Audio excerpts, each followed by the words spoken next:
Good evening and a very warm welcome to Joyful and Lasting Generosity, an information webinar organised by the Church of Scotland Stewardship team. The aim of this evening is twofold. Firstly, to give you an overview of Joyful Generosity, a resource which helps encourage committed personal giving. And secondly, to look at lasting generosity and ways to promote legacy giving within congregations. We hope that you find tonight both informative and useful. My name is Fiona Penny. I'm one of the Stewardship consultants, and I'm joined tonight by my colleagues Ashley Johnston, Margot Robertson, and our team leader, Pauline Wilson. We are pleased that the General Treasurer, Anne McIntosh, and Chief Officer, Dave Kendall, are also with us this evening. Dave will be saying a few words later, and they will both be available for the question and answer session. The presentation tonight will last around 45 minutes. Margot will outline the background, format, and different approaches to joyful generosity. And Ashley will then take us a little deeper into the elements that sit within the resource. Pauline will take us through the final part of the presentation as she gives us an overview of legacy giving and how you might promote it within your congregation. We will have some time at the end for questions, so please type any that you have as we go along using the question and answer facility.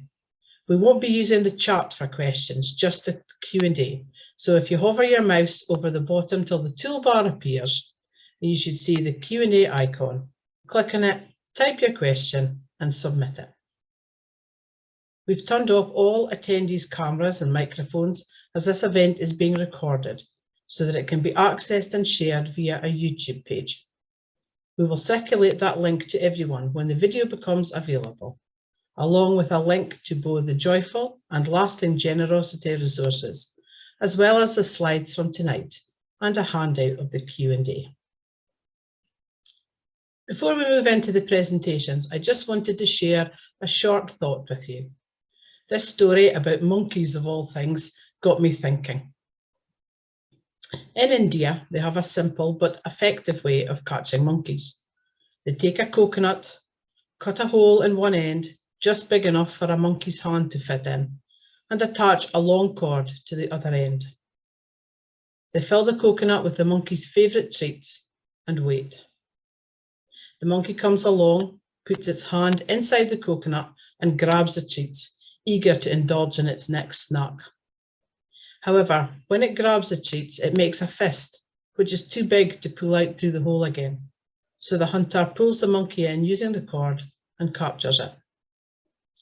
Why, though, do they not just open their hand, let go of the treats, and run for freedom? Because they desperately want to keep the treasure that lies inside and will do anything rather than let it go. Are we sometimes a wee bit like these monkeys? Do we want to hold on too tightly to our treasure? Too scared to let go in case we don't have enough one day? Jesus says in Matthew 6, "Do not store up for yourselves treasure on earth, where moths and vermin destroy, and where thieves break in and steal. But store up for yourselves treasures in heaven, where moths and vermin do not destroy, and where thieves do not break in and steal. For where your treasure is, there your heart will be also." So what might happen if we let go? There's no doubt that can be a difficult step to take. It's all too easy to get caught up in a worldly perspective of scarcity, when all around us are messages of the importance of holding on to our stuff, of getting more or bigger and better, that fancier car, designer outfit, or latest gadget. But we need to turn that thinking on its head. Our God is a God of abundance and generosity, promising to supply everything we need. When we trust in that promise and stop holding on so tightly to what we have, it becomes truly liberating, and we experience a real joy when we give. Nothing we have actually belongs to us, but God has blessed us with it in order that we can be generous stewards, blessing and making a difference to others. focusing on God's generous plan for our lives and our resources, on the giver rather than the gift, will bring us a newfound freedom and joy as we let go and let God take control. Let's pray. Dear Lord, we thank you that you are a God of abundance, blessing us daily with good things. Thank you that even when there is turmoil or challenges all around us, we can be assured of your faithfulness in supplying all that we need. Help us to discern what we really need, as opposed to those things we might want, so that we can be open-handed and generous. Let us reflect something of your generous nature in all that we do, and to find the true joy in giving, to further your work in our communities and beyond. Bless our meeting tonight as we consider all these things. In Jesus' name we pray. Amen. Amen. Over to you, Margot. Thank you, Fiona. Good evening, everyone.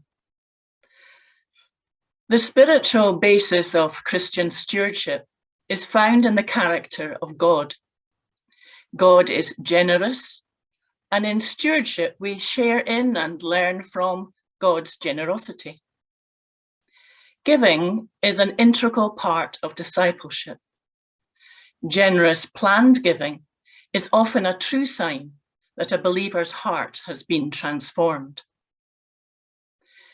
Joyful generosity is a stewardship resource which encourages people to review their financial giving. By following the advice within this strong framework, your congregation will reflect upon God's goodness to us and then respond with generosity. The programme is built around preaching and ideally a congregational gathering where the local church is celebrated and a warm welcome is given to members, some of whom are using these gatherings as a way of returning to worship after the recent months apart. A clear explanation is given of where the money comes from and where the money goes. By means of words, pictures, and discussion, money is shown to be a tool to enable the sharing of the gospel throughout Scotland and beyond. Folk are thanked for their offerings and invited to review their giving. All invitations to give, including every sermon that encourages giving financially to the work of God through the church, is filtered through our strong emotions and anxieties around money. The clear message from Scripture in both Testaments is to give from what we have, not from what we don't have. The problem is that our giving is easily shaped by the fear of what may happen and by the deep-seated fear of losing our lifestyles. The defensiveness and occasional anger that money talk in the church sometimes provokes is very often a reaction to that anxiety. Planned giving is foundational to committed generosity. With no planned giving, every gift to the church is like a first gift. Every decision to give will therefore have to ride the rapids of everyday concerns before an amount is finally settled upon. By contrast, planned giving is less vulnerable to circumstance. Planned giving provides a structured way to reconnect giving, lifestyle, and worship in the heart of a believer.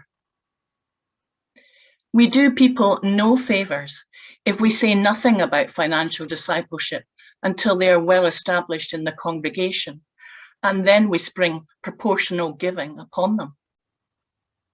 When folk come into membership through faith or by transfer, early and formative habits of giving can be explained and nurtured. Of course, this assumes that all office bearers should be personally committed to and practicing planned giving, and as a leadership body, model this commitment to the congregation. The Joyful Generosity Programme will result in increased giving in your congregation, leading to a healthier balance sheet, and for some, a maintenance of income where there has been a recent loss of people or income. But these results are only realizable if three key elements are present: commitment, enthusiasm, and preparation. It is very easy to talk up stewardship programs, but even easier to undermine the process with negative comments. The leaders in your congregation should make a conscious commitment to lead from the front with their time, their own giving, and their words of encouragement. Anything you plan must fit into and refer back to your vision for the congregation and your presbytery plan. Communicate your core vision and purpose by connecting your giving to your mission and ministry. Gather a small planning team who will involve others in completing the main tasks. Briefly, these tasks are deciding upon and planning the details of a timeline leading up to and beyond a central gathering at which pledges are made. Drafting a budget for the whole process and seeking Kirk session approval for this before it starts. Designing and producing all written communications connected with the process. Contributing to the planning of any special worship services connected to the event. Recruiting any visitors that may be required to deliver information packs. And final assessment of the results of the program. The stewardship consultants are eager to help and advise congregations on all this and are willing to partner you through the whole process if you wish. Don't hesitate to contact us soon. Prayer must underpin all you do. Consider posting regular news updates and prayer requests on your website or Facebook page. Good communication with your members and regular attenders is vital. Involve whoever is preaching at key moments and point them to our worship resources. Short life discussion groups might be formed for the duration of the program. Consider how your theme will connect with the elderly housebound and your young people, or those who have suffered financial or human loss during the pandemic. Protect them from feeling feeble or useless. Choose a few strong ideas and plan them well. For example, you might build an exhibition, a display, or build an online photographic loop, or even produce a DVD that celebrates all that your congregation is and does. Include local, national, and your international work. Show what impact your church has on the community. Prove that you are focusing your time, your money, your leadership, and your prayer behind the things that will produce life change and community impact. Design an information leaflet that will link your giving to your mission. In the leaflet, explain the aims of the Stewardship Initiative and explain your present financial situation. Encourage readers to step up their giving. Explain where the money comes from and where the money goes at regular gatherings and online events. Use colourful diagrams, cheerful photos, and not too many words. Use your magazine and your website imaginatively. Include articles on the theme and interviews with church members who tell in their own words how they make decisions about spending and saving. Consider planning a workshop on the theme of our attitudes and emotions around money and how this affects our decision making.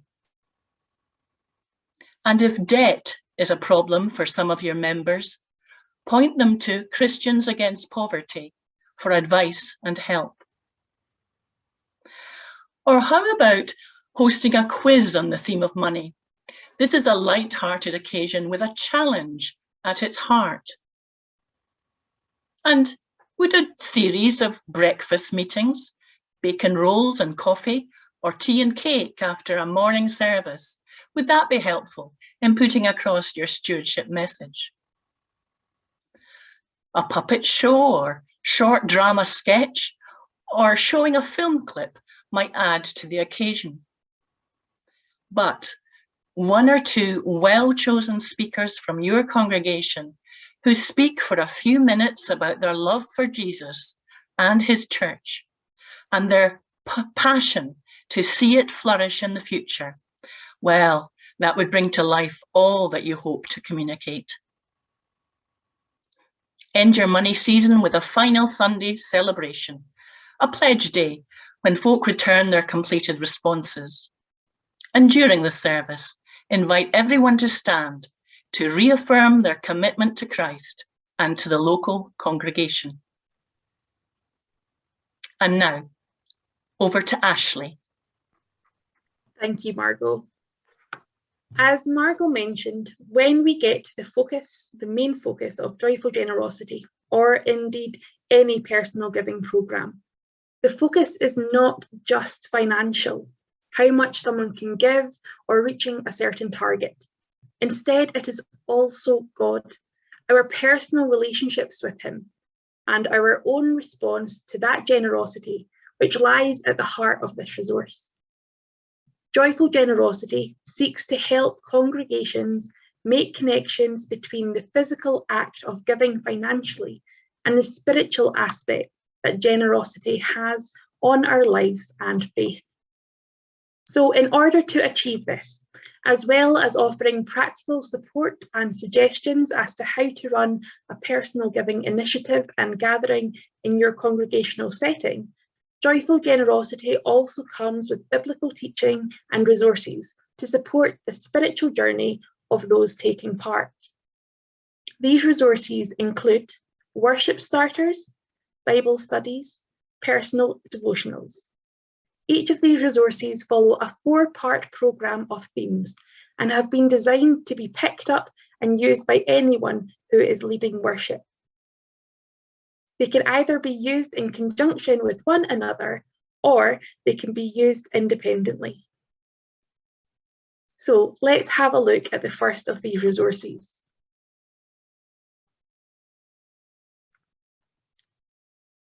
The worship starters. As Margot mentioned earlier, the importance of accompanying worship and teaching in a successful personal giving programme cannot be overestimated.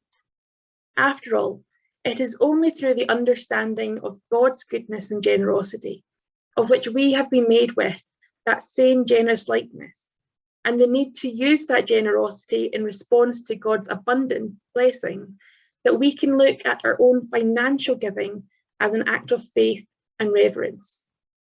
Whether worship in your congregation is conducted by ministers, elders, or other lay preachers, this easy-to-follow resource is perfect for people as a starting place for planning stewardship services. As I mentioned before, each resource is built around 4 themes, and these are God's generosity, which considers God's joyful and generous nature, first seen in the creation story of Genesis, and then best displayed through the gift of Jesus Christ, and recognising those outward expressions of God's innermost nature. The second theme is the joy in receiving generosity, which explores how we have been made to be recipients of grace, and the deep running joy that can be found when we are open to that. Then there is the joy in generous giving, which explores our potential and ability to be creatures of abundant generosity in giving, and the ways that such living can add to our lives. And finally, the impact of generosity, which explores the impact of not only God's goodness and generosity, but also of our own giving. It is our hope that these themes will lead those following them to make connection between God's generosity and what that looks like, and indeed their own, and the effect it can have on their own lives and the lives of others. Because God's generosity is good, it is abundant, and it is joyful. And it is that positive message that we repeatedly return to throughout these resources. Generosity may not always be easy, and indeed it will look different for each of us. But it is a joy and a pleasure to serve God and His church through our financial offerings. So let's take a look at the first worship starter available on the theme of God's generosity. You will see that it starts with an introduction, presenting the overarching theme and teaching provided. Moving on, there are 2 or 3 scripture references provided and short commentaries on them too, and how they link to the theme of the service. The next section provides its talking points. These are thoughts, ideas, and points to note that can help those leading the service write their sermon or main talk. We are very aware that each congregation may be coming to this programme from very different places. Some churches may be well practiced and confident when talking about money, while for others this may be their first experience of looking at generosity and personal giving for many years. This was one of the reasons that this section has been created as points and not as a prepared talk, so that each congregation can take from it what they need and want. As we continue through the resource, we find prayers and music suggestions, which range from traditional to contemporary sources.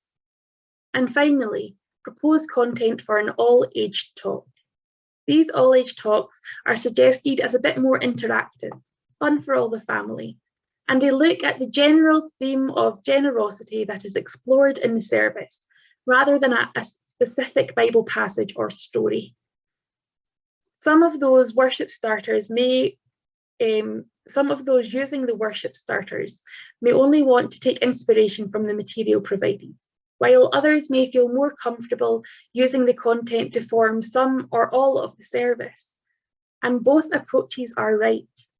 When creating this resource, we wanted to create aids for worship that would encourage and enable every congregation to feel confident to look at generosity through a biblical lens.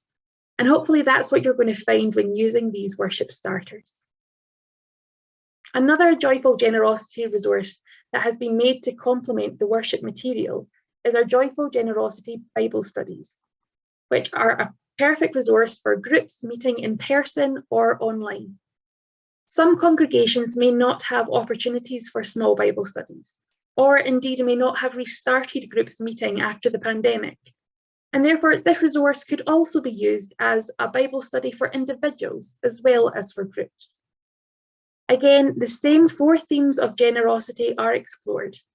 However, with this resource, small groups, house groups, or individuals can dive deeper into each theme and really take time to explore the impact that each aspect of generosity can have on the lives of individuals as well as on the work of the church.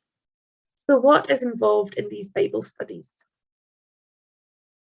Well, after the introduction, you will find there are some suggested prayers. We recommend that each group meeting is open and closed in prayer, either using the prayers provided or one of your own. Prayer can help participants recenter their hearts and their minds on the idea that our personal giving and generosity start and end with God. Next, we find the study material itself. The first study, again on the theme of God's generosity, starts with an icebreaker question. This activity, which starts each of the studies, is designed to ease the participants into the discussion with a light-hearted question loosely based on the particular theme of the session. This is then followed by an opening thought. For this study, this opening thought is centered around the question if God's generosity is just something that God does, or if it's part of who God is. This is followed by questions which are meant to encourage both general and personal reflection and discussion. And as with all discussion material here, although there are opportunities for people to share, it is important that an environment of respect is created when participants can feel safe to share as much or as little as they would like. Carrying on, the study then looks at specific Bible passages and has questions to encourage understanding of Scripture. This, again, is followed by questions of reflection, in which the groups and individuals can consider the impact of the Bible teaching on their own lives and personal stewardship journeys. Again, all 4 studies follow the same format, providing continuity for those using them, building upon the lessons explored in the previous studies. The next Joyful Generosity resource, which I will be sharing with you this evening, is a personal devotional material. This comprises of 4 short devotionals, each containing Bible passages from the NIV translation, points for consideration and personal contemplation, as well as a prayer. Some of the reflections focus around a short, simple activity, such as looking out to the environment around you, holding a coin, or lighting a candle, while others offer musical suggestions to listen to in order to continue reflecting on the points raised in the devotional. These are short devotionals created to last between 5 and 15 minutes. But they offer a great opportunity for individuals to reflect on generosity on their own and in their own lives. This can be a very helpful tool within the wider Joyful Generosity programme, as we ask people to purposefully consider their financial offering to the church and to God's work. For some, this reflection may lead them to setting up planned regular giving for the first time. Others may feel it appropriate to increase their offering in line with the reflections, while others still may recognise that the generosity that they were once able to commit to is no longer viable for them. And that is okay. After all, God does not call for a certain amount from each person who loves him. Instead, we are each called by God to give considered, freely giving offerings of joyful generosity. 8 of the resources mentioned tonight are available on the worship resources, Bible studies and devotionals are available for free download from the Church of Scotland Resourcing Mission website, which can be accessed at resourcingmission.org.uk/shop. The full resources, certain aspects of their content, or indeed the link to Resourcing Mission website can be freely shared with members and congregations online, on social media, or through email or in hard copy, printed in your church newsletter or magazines. And there is one final resource that I would like to remind you of this evening. And in my opinion, it is the best resource that we have. It's us, the stewardship team.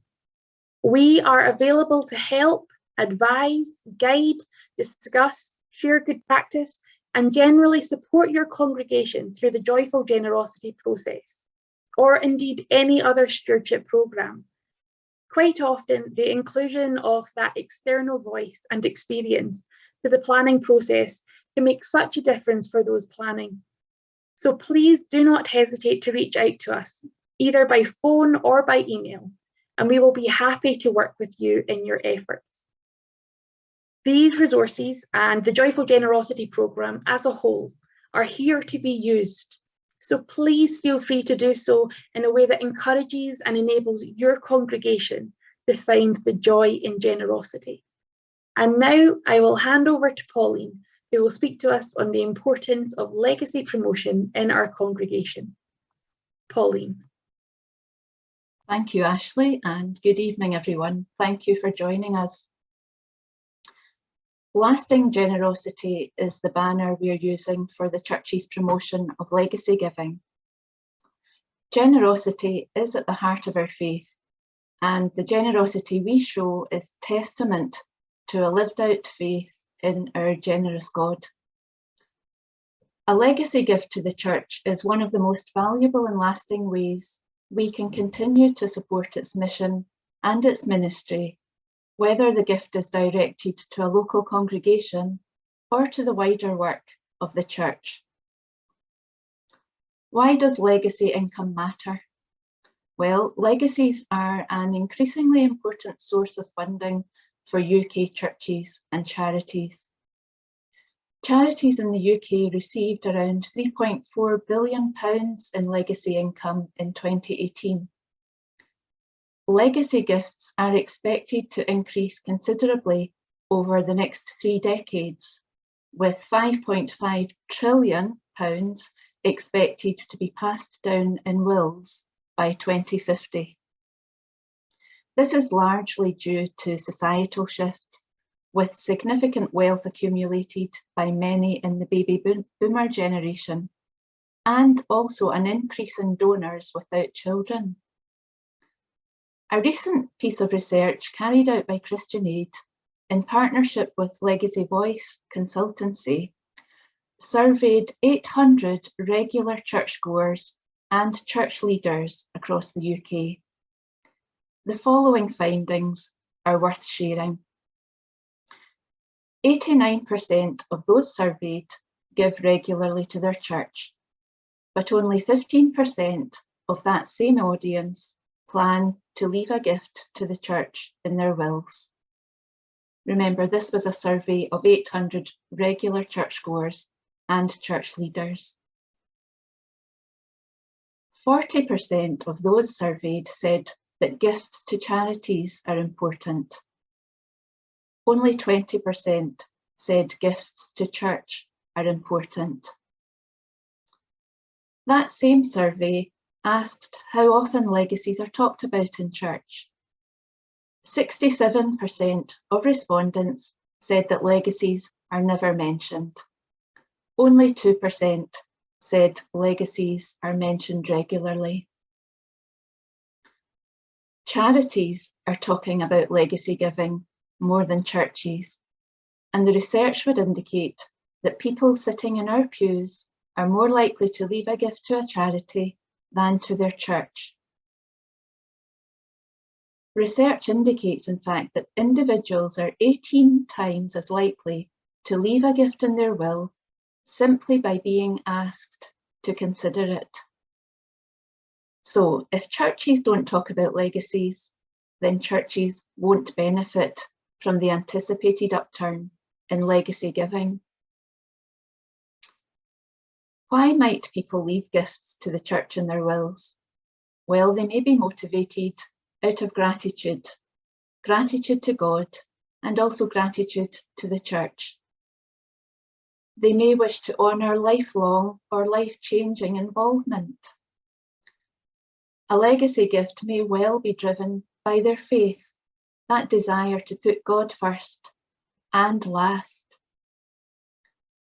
Community and mission initiatives may be the motivators, wanting to ensure that the church is resourced to continue to do good works and share the good news about Jesus.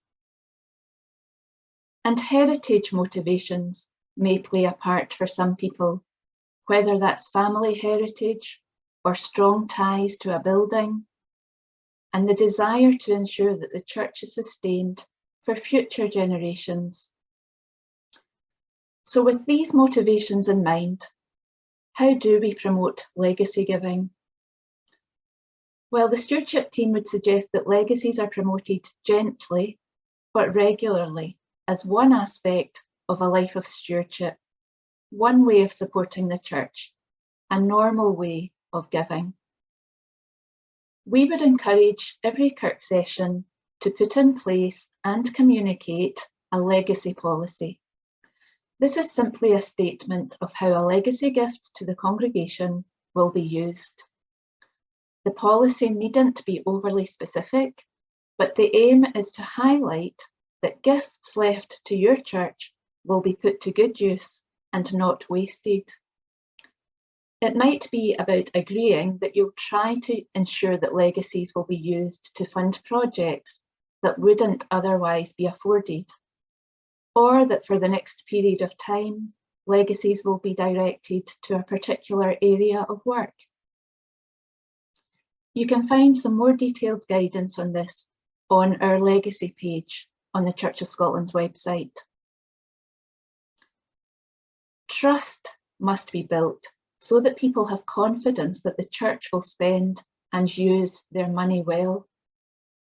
Trust is particularly important in relation to attracting unrestricted legacies, leaving the church free to put the gifts to best use at any particular point in time. There have been some cases, you might know of them, where restricted gifts have proved difficult to use as circumstances have changed over time. Your supporters might be more inclined to consider leaving an unrestricted gift if they're confident that it will be used in a special way, rather than simply to pay the bills. We would encourage you to make literature available in your church. This might include our free downloadable legacy leaflet, which is available again from the Resourcing Mission website shop. This leaflet explains the different types of gifts. It goes into detail about the legalities and formal wording which requires to be used in a will. The leaflet also highlights the difference that a legacy can make, whether given to a local congregation or to the wider work of the church. You might also make information available on your church's website, using stories of how the church has benefited from a gift in the past and how it could benefit from future gifts.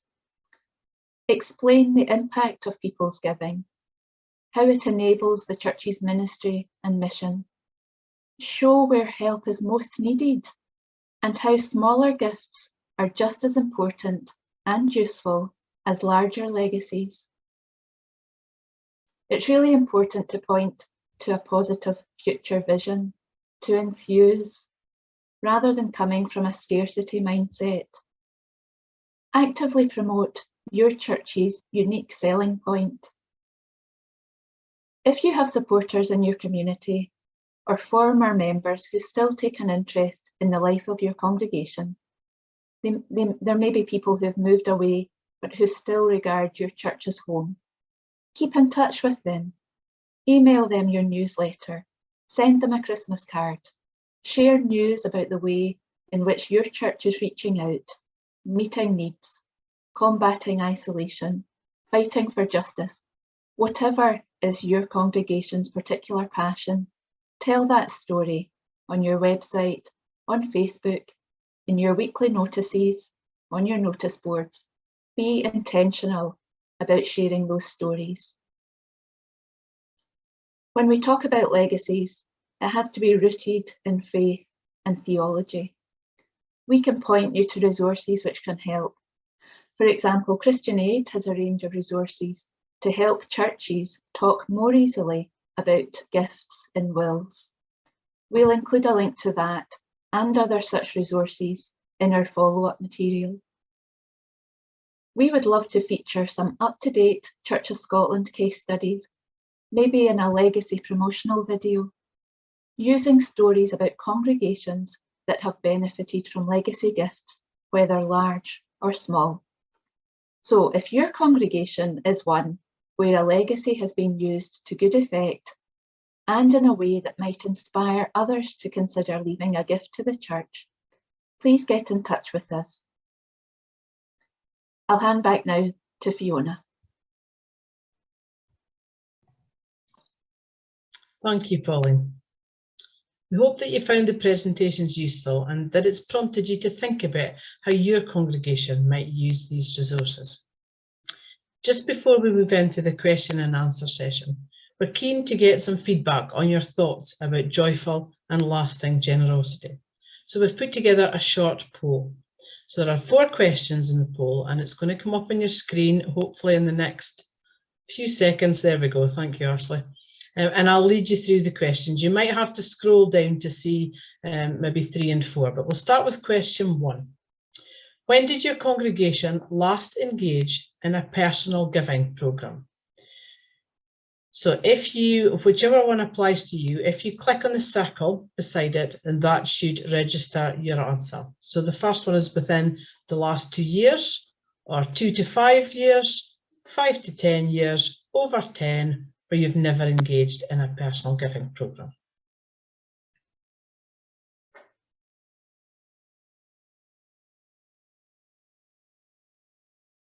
Okay. Question 2. Do you think that joyful generosity would be a useful resource in your congregation? And that's just yes or no.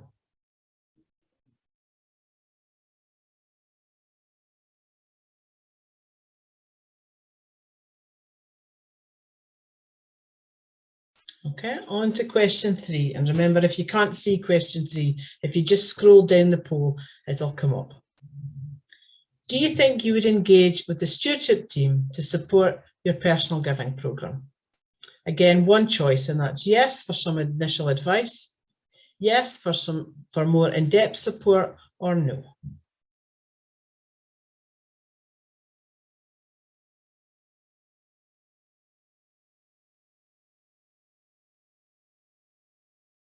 Okay, and on to our final question, number 4. Which of these resources do you think would help you to promote legacy giving in your congregation? And you can tick as many of these answers as you like.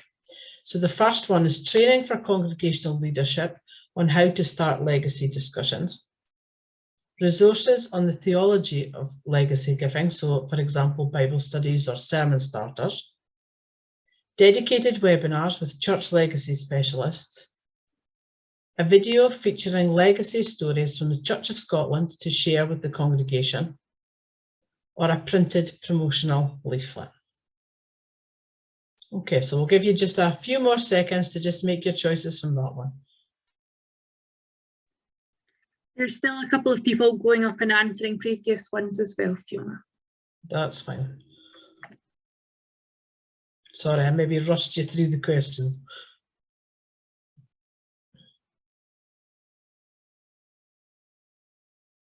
Okay, maybe just a few more seconds.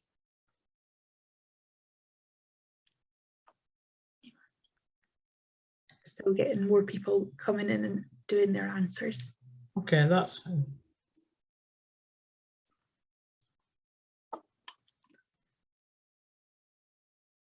And it seems to have stopped there, so I will end the poll. Oh, just to do that extra jump in. But I will end that now. Okay, thank you. So that's a poll closed. Thank you for taking part. So we're going to move into the question and answer session just shortly. And so can I encourage you to keep submitting your questions or your comments into the Q&A facility. And please don't use the raised hand because we're not able to take any verbal questions tonight.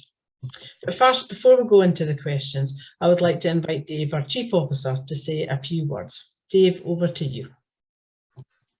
Thanks, Fiona.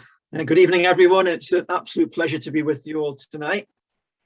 A couple of thank yous first. I think thanks to the stewardship team, who are always there to help you. They truly are, and really show the commitment, enthusiasm, and leadership that they have been telling us all about. So big thank you to them, and thank you to all participants tonight, because we're so pleased to have you with us and to share the various materials that we have in a way that we can work with the local is so important to us. We had our National Giving Day service at my own home church last week, and I was very happy to be the worship leader on the day. I found the stewardship team's material to be extremely helpful, informative, and actually inspiring to me. It made me think an awful lot myself. And I'm thinking about tonight and joyful generosity as a title that really resonates with me. I think we've all been through such a hard time, like nothing we've ever faced before in modern times through this pandemic period. And the thought of coming out of this as being joyful and generous, either through planned giving or thinking about legacies in the future and responding to God's generosity He shows to all of us, for me, is something that is so, so important on a personal level. For me, this is all about enabling us to be faithful, focused and future facing as a church as we spread the good news of Jesus Christ to the world. So to be honest, I'm really looking forward to the questions that you're going to be asking us, and to see what sort of answers we have to them. And also focus going forward on supporting local congregations, which is all the national office is about. So I'll hand you back and look forward to seeing what questions you have for us. Thank you, Dave. So now let's move on to your questions. We will do our best to answer everything tonight, but any that we don't manage to get to or are not sure of the answer for, we'll include them in the Q&A handout that we'll send to everyone who registered for the webinar. So our first question tonight, and I think we'll maybe ask Margot to answer this one. And this is from June Young, and our question was, is this programme, and that was the Joyful Generosity, linking in with the National Giving Day? Margot. Thanks, June. The National Giving Day we are very much part of. It was planned across all the departments of the National Church, but you could use many of the resources that we've been talking about tonight in your giving day that you've chosen during September and October. So I would encourage you to do that, and maybe take one of the devotionals or one of the sermon starters or one of the ideas that I talked about and use it to make your National Giving Day in October very, very special. So yes, it's all part of the whole. Thanks, June. Thank you, Margot. The next question, I think we'll perhaps ask Anne to answer, if that's okay, Anne. And it's from Alistair Steele, and it's on the subject of legacies. He's wondering, are they subject to a slice going to ministries and mission, for example, or can a congregation be confident that they will benefit 100% of the legacy bequeathed by a member? Yeah. Thanks, Fiona, and thanks, Alistair. You can be confident. So legacies are not subject to a slice going to M&M.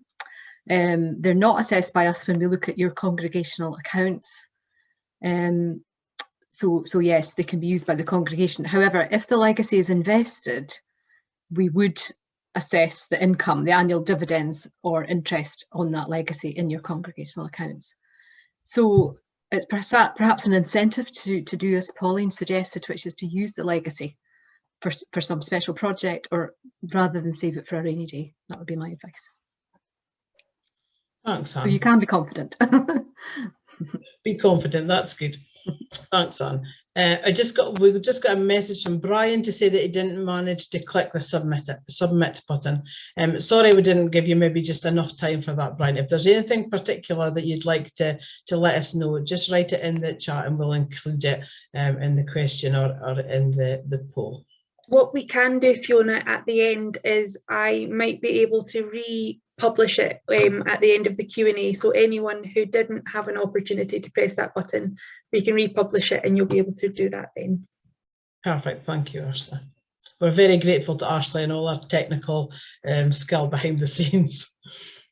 Our next question,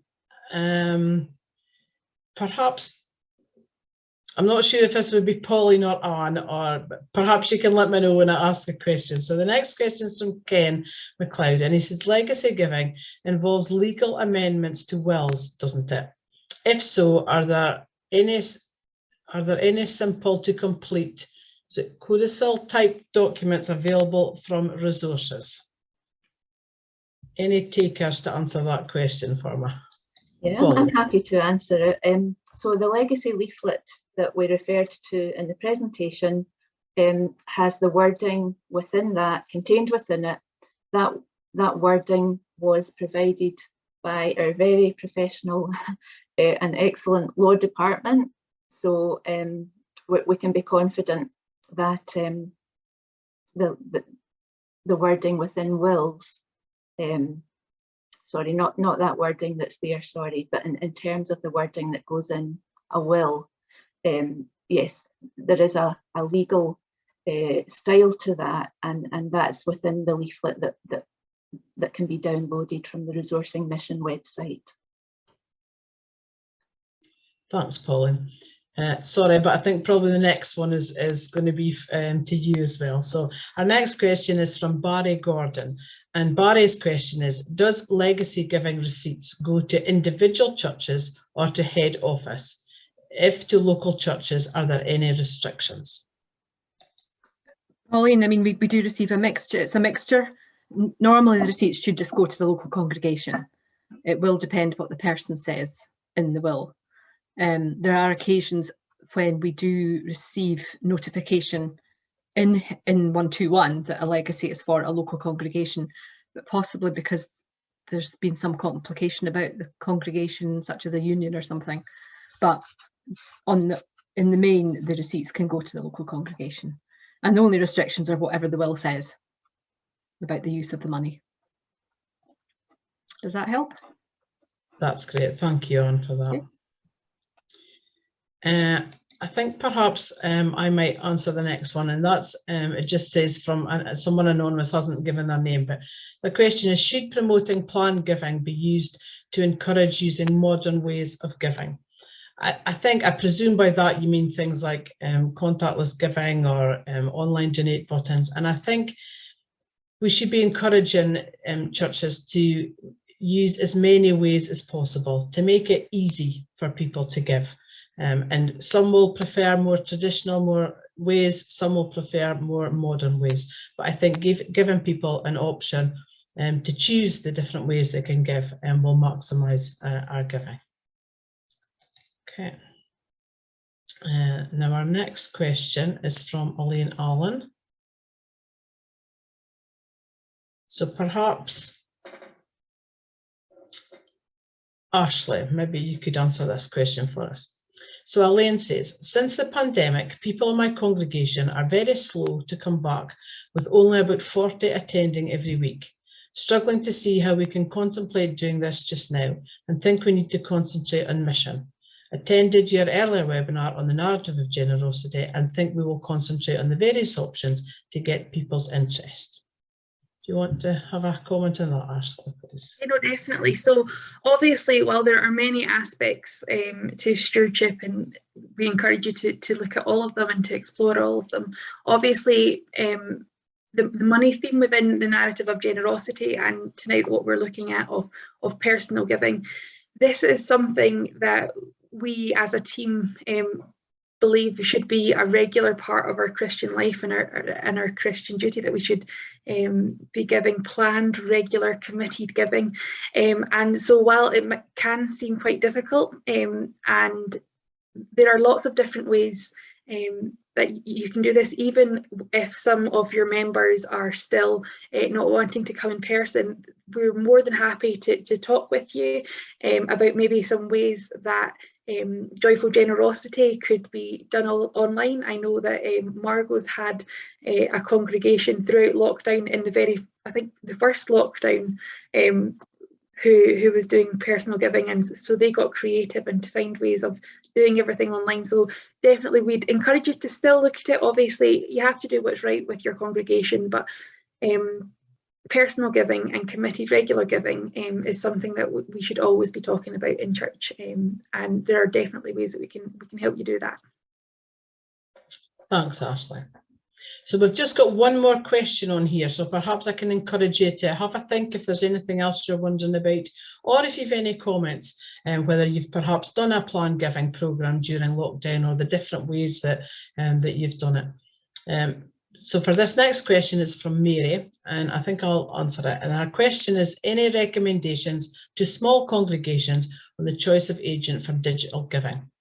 So Mary, we did do a webinar back in, I think it was about March or April, perhaps, I can't really remember, a few months ago, and about digital giving. So we can, the link to it will be in the same YouTube channel that we send out for this. So we can we'll put the link in again, just in case you weren't able to see that. But what I would say is that every congregation is different, and what suits one might not suit another. So my advice would be to get in touch with us, and we can have a chat with you about what it is you're looking for, and try and, we won't recommend a particular provider, but we will give you some guidance as to what might be the best for your congregation. So I hope that helps. I just wonder, while we're perhaps waiting for some more questions or comments, Anne, is there anything that you would like to add about in connection with legacy from a national church perspective, and the value of that, or anything that you would like to add to what you said previously? Yeah, thanks, Fiona. We're very, very fortunate in that we do receive unrestricted legacies, which are particularly helpful. These go to the Mission and Renewal Fund, and we use them wherever the need is greatest at any particular time, which in recent years it has been. Also, it can actually keep some work going that otherwise wouldn't happen, which is just the same as perhaps in a congregation. We receive legacies for Crossreach, the Social Care Council. That tends to be from people or the relatives of people who've had an interest in perhaps a care home. And those are absolute lifeline to Crossreach.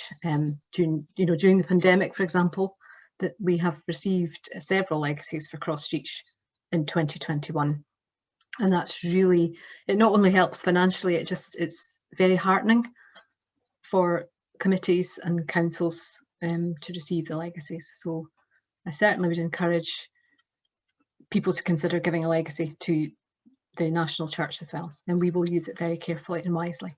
Yeah. Thank you. So we don't currently have any more questions, so I hope that means that we've answered all the questions that you did have. Are there any of the team tonight would like to say anything else just before? We won't drag it out unnecessarily, but if anyone wants to say anything else, just let me know before we finish up. Dave. I would just like to go back to one of the earlier questions where I think we were talking about focusing on mission as well. And Ashley mentioned that each congregation will have a different set of circumstances, but I think all I'd like to say on that is mission is very much the major focal point alongside stewardship for the church, because we're driven by the 5 marks of mission, which is something the General Assembly signed on to, and our overall faith action plan to deliver this. And very much these two things do go hand in hand. So mission is absolutely important. So just to answer that question earlier on, and it's something I hope we are all really focused on. Thanks, Dave.